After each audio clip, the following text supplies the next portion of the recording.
사도신경 하심으로 신앙 고백하겠습니다.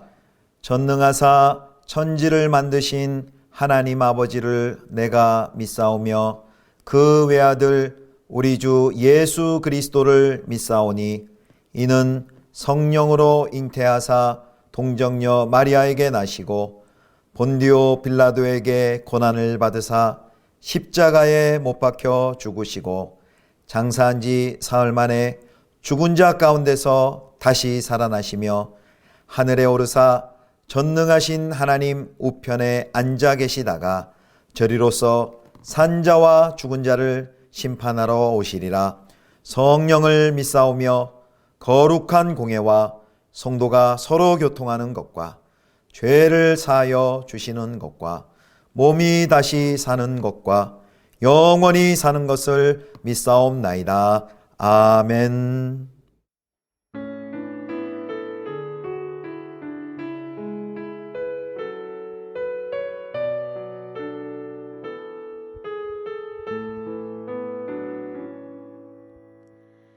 이 시간 너의 맘속에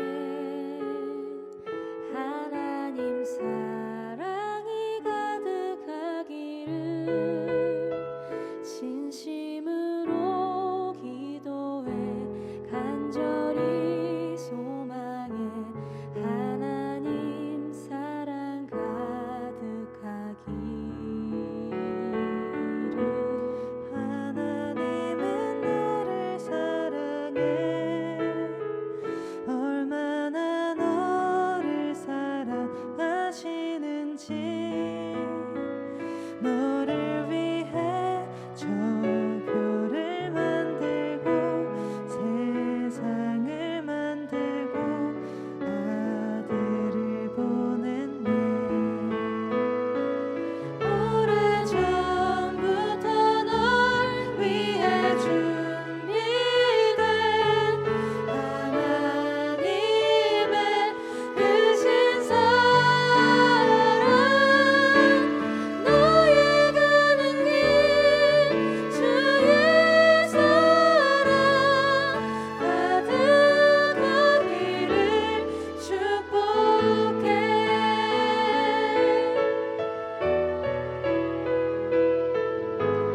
하나님은 너를 사랑해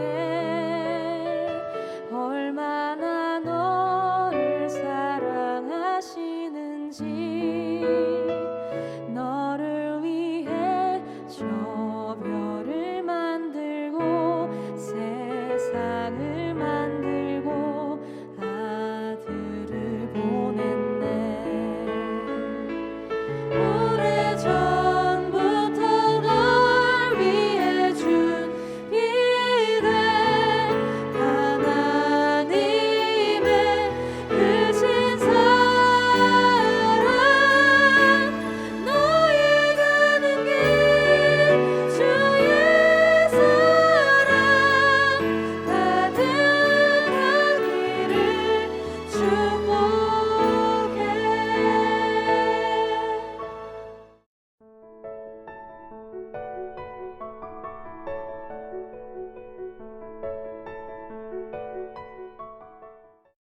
이에 그들이 맹인이었던 사람을 두 번째 불러 이르되 너는 하나님께 영광을 돌리라. 우리는 이 사람이 죄인인 줄 아노라. 대답하되 그가 죄인인지 내가 알지 못하나 한 가지 아는 것은 내가 맹인으로 있다가 지금 보는 그것이니이다. 그들이 이르되 그 사람이 내게 무엇을 하였느냐? 어떻게 내 눈을 뜨게 하였느냐?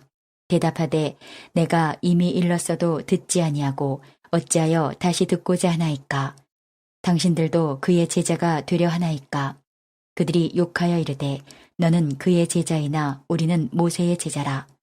하나님이 모세에게는 말씀하신 줄을 우리가 알거니와 이 사람은 어디서 왔는지 알지 못하노라. 그 사람이 대답하여 이르되 이상하다. 이 사람이 내 눈을 뜨게 하였으되 당신들은 그가 어디서 왔는지 알지 못하는도다.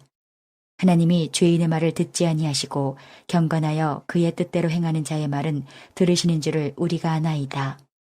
창세 이후로 맹인으로 난 자의 눈을 뜨게 하였다함을 듣지 못하였으니 이 사람이 하나님께로부터 오지 아니하였으면 아무 일도 할 수 없으리이다. 그들이 대답하여 이르되 내가 온전히 죄 가운데서 나서 우리를 가르치느냐 하고 이에 쫓아내어 보내니라. 예수께서 그들이 그 사람을 쫓아냈다 하는 말을 들으셨더니 그를 만나사 이르시되 내가 인자를 믿느냐? 대답하여 이르되 주여 그가 누구시오니이까? 내가 믿고자 하나이다. 예수께서 이르시되 내가 그를 보았거니와 지금 너와 말하는 자가 그이니라. 이르되 주여 내가 믿나이다 하고 절하는지라. 예수께서 이르시되 내가 심판하러 이 세상에 왔으니 보지 못하는 자들은 보게 하고 보는 자들은 맹인이 되게 하려 함이라 하시니 바리새인 중에 예수와 함께 있던 자들이 이 말씀을 듣고 이르되 우리도 맹인인가? 예수께서 이르시되 너희가 맹인이 되었더라면 죄가 없으려니와 본다고 하니 너희 죄가 그대로 있느니라. 성도 여러분, 오늘 설 연휴 마지막 날이네요. 오늘도 주 안에서 복된 쉼이 있는 하루 되시기를 축복합니다. 오늘 본문은 요한복음 9장 24절에서 41절까지의 말씀으로 가장 큰 위로라는 제목으로 하나님 말씀 함께 묵상하도록 하겠습니다. 오늘 본문에는 어제에 이어서 선천적 맹인이 고침받은 이후 바리새인들에게 신문받는 장면이 계속 이어지고 있습니다. 오늘 본문은 크게 두 단락으로 나뉘어질 수 있는데요.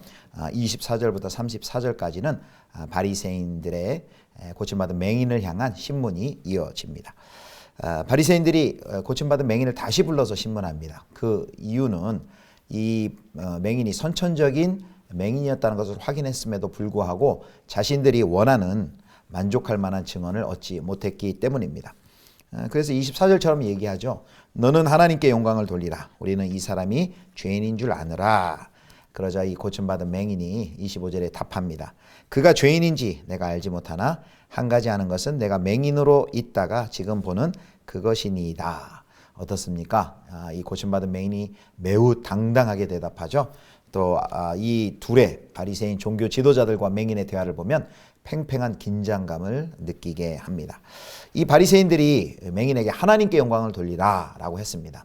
그러나 정작 하나님께 영광을 돌리지 못하고 있는 사람들은 그 종교 지도자들이었습니다. 함부로 예수님을 죄인으로 정죄하고 있습니다. 또 사실을 신문하는 중인데도 이미 결론을 내려버린 상황입니다. 자, 바리새인들은 계속해서 두 번째 질문을 합니다. 이번에는 예수님이 무엇을 했고 또 어떻게 무엇을 그 맹인에게 어떻게 했고 그리고 어떻게 눈을 뜨게 되었는지를 묻습니다. 그것이 26절에 나와 있습니다. 그 사람이 내게 무엇을 하였느냐? 어떻게 내 눈을 뜨게 하였느냐? 그러자 고침받은 맹인이 27절에 대답합니다. 내가 이미 일렀어도 듣지 아니하고 어찌하여 다시 듣고자 하나이까? 당신들도 그의 제자가 되려 하나이까? 예, 이 고침받은 맹인의 이야기를 보면 완전 팩트 폭격이죠. 그리고 뒤에는 당신들도 그의 제자가 되려 하나이까? 라면서 조롱 섞인 불평을 합니다. 이 말을 들은 종교 지도자들이 머리 끝까지 화가 난 것이죠. 그래서 막 욕하며 소리 지릅니다. 28절에 보면 자신들은 모세의 제자이다 라고 욕하고 소리 지릅니다. 그러면서 모세의 기원은 알 수 있지만 그 예수라는 사람의 기원을 알지 못하기에 인정할 수 없다 라고 29절에 말합니다. 이에 고침받은 맹인이 주눅들지 않고 30절부터 33절까지 길게 이야기합니다. 자기가 고침받은 일, 이 일은 하나님만이 할 수 있는 일이고 또 하나님은 죄인이 아니라 경건한 자의 말만 듣는 분이니 결론적으로 33절에 이렇게 말합니다. 33절 함께 읽습니다. 이 사람이 하나님께로부터 오지 아니하였으면 아무 일도 할 수 없으리다. 바로 예수님 역시 하나님께로부터 오셨기 때문에 바로 이런 일을 할 수 있다라고 고백하는 것이죠. 이 고침받은 맹인은 진실에 입각한 증언을 하기 때문에 어떠한 큰 목소리나 세상 권위자의 말보다 훨씬 더 힘이 있고 그리고 설득력이 있습니다. 맹인이 이렇게 신문하는 과정을 보면 신문 받는 그 과정을 통해서 맹인이 점점 그 예수님의 역사를 증언하는 그 과정을 통해서 더욱더 확실한 예수 그리스도의 제자로 거듭나고 있는 모습을 우리는 볼 수 있습니다. 결국 34절에 보면 화가 난 이 바리새인들이요, 이 고침받은 맹인을 쫓아내 버립니다. 여기까지가 첫 번째 단락이고요. 이제 오늘 이제 35절부터 마지막까지는 쫓겨난 이후에 맹인이 쫓겨난 이후에 어떤 일이 일어났는지가 나타납니다.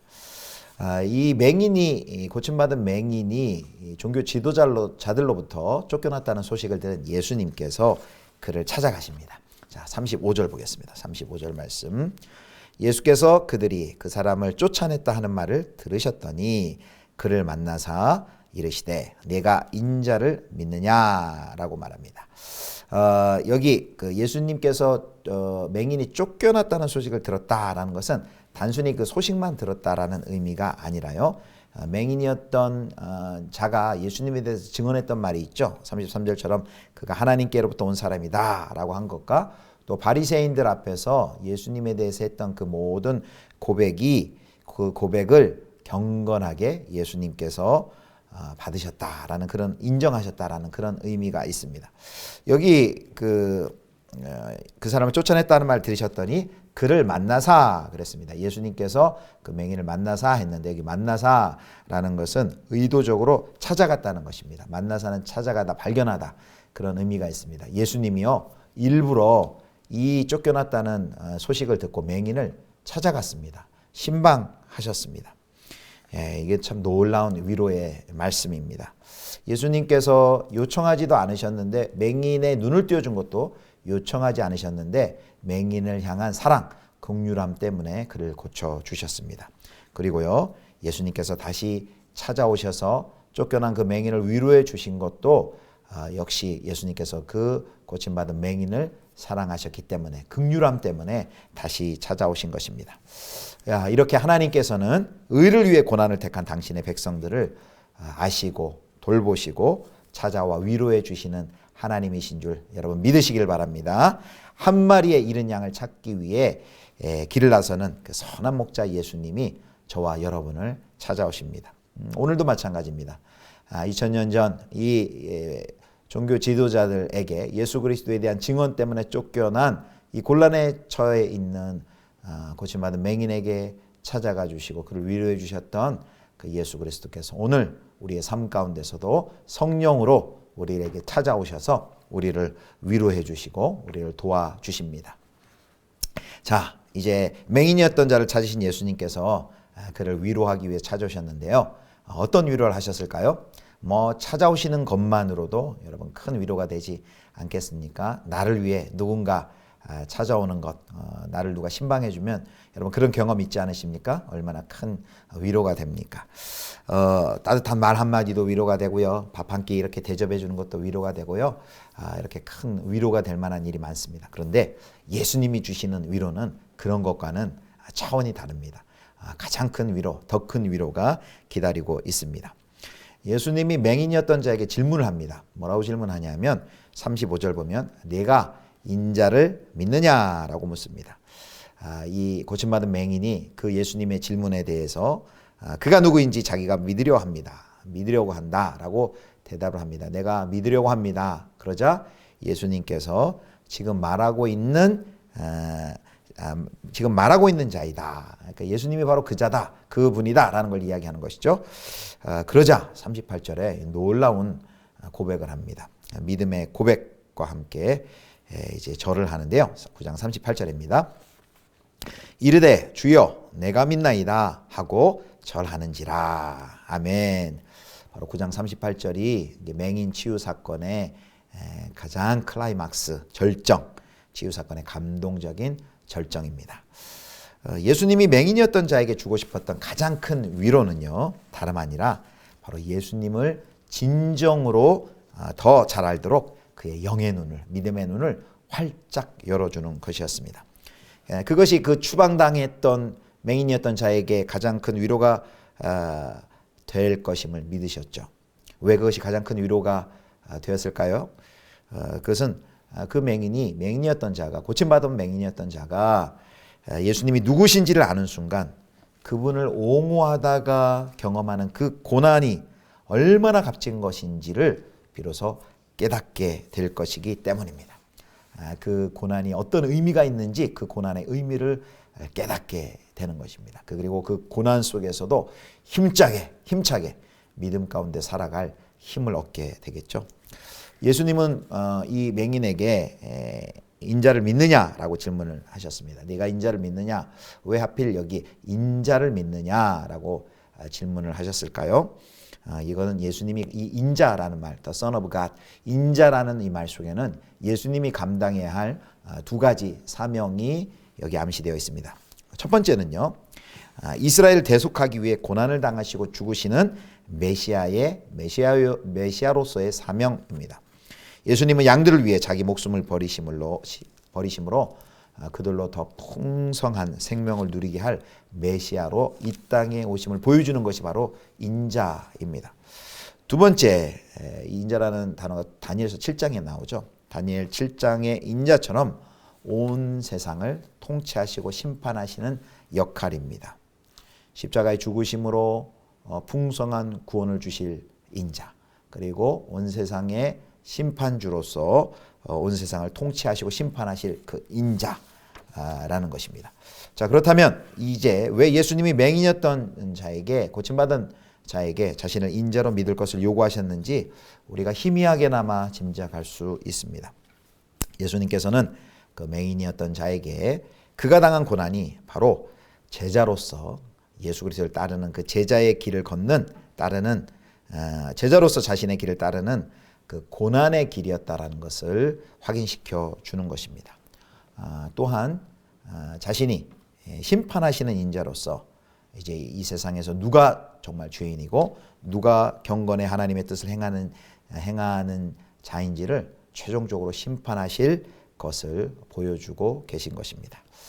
사랑하는 성도 여러분, 사마리아 여인처럼 이 맹인도 맹인이었던 자도 이런 시련을 거치고 또 빛이신 예수님을 인격적으로 만나면서 점점 그의 눈이 점점 영적인 눈이 밝아지는 것을 우리가 확인합니다.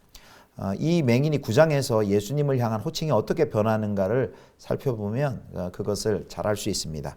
9장 11절에는요, 예수라 하는 사람이라고 했다가 또 17절에는 선지자라고 호칭이 변경되고요. 31절에는 또 하나님의 뜻을 행하는 행하는 분이라고 호칭하고요. 그리고 33절에는 하나님께로부터 오신 분이라고 말합니다. 그리고 마지막 38절에는 우리가 보았던 것처럼 인자로 고백을 하게 됩니다.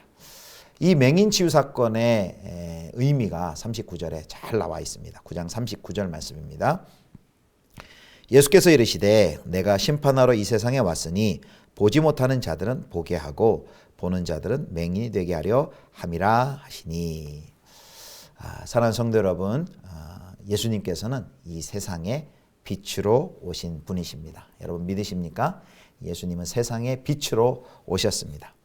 그래서 예수님께서는 스스로 자신의 운명을 개척하겠다고 하는 사람, 성경과 역사와 사람들 속에 나타난 수많은 증거를 보고도 듣고도 그것을 외면하고 눈 감고 귀를 막는 사람들, 그들이 원하는 대로 끝내 보지 못하고 듣지 못하게 하실 것입니다. 그러나 반대로 맹인이었던 자처럼 자신에게 다가오셔서 놀랍게 일하신 예수님에 대해서 깊이 생각할 뿐 아니라 자신의 무지, 자신의 영적인 암흑 가운데 있음을 인정하고 그분을 믿고 그분을 공개적으로 증언하는 사람들에게는 그의 눈을 더욱더 점점 밝혀주실 것입니다. 사랑하는 성도 여러분, 오늘 말씀을 통해 우리가 뭘 깨닫습니까? 빛이신 예수님께서 고난당하는 그 예수님을 증언하다 쫓겨난 맹인에게 찾아오셨습니다. 우리 하나님께서는 이와 같이 우리들에게 찾아올 것입니다. 그리고 위로해 주십니다. 믿음의 눈 영안을 활짝 열어주셔서 진정한 위로, 그 예수님을 보는 인자로서 알아볼 수 있도록 하시고 자신이 당하고 있는 그 고난이 아무런 의미 없는 고난이 아니라 제자로서 당연히 감당해야 할 복된 고난이라는 그 고난의 의미를 깨닫게 해주심으로써 그 믿음의 길을 힘있게 걸어갈 수 있게 해주십니다.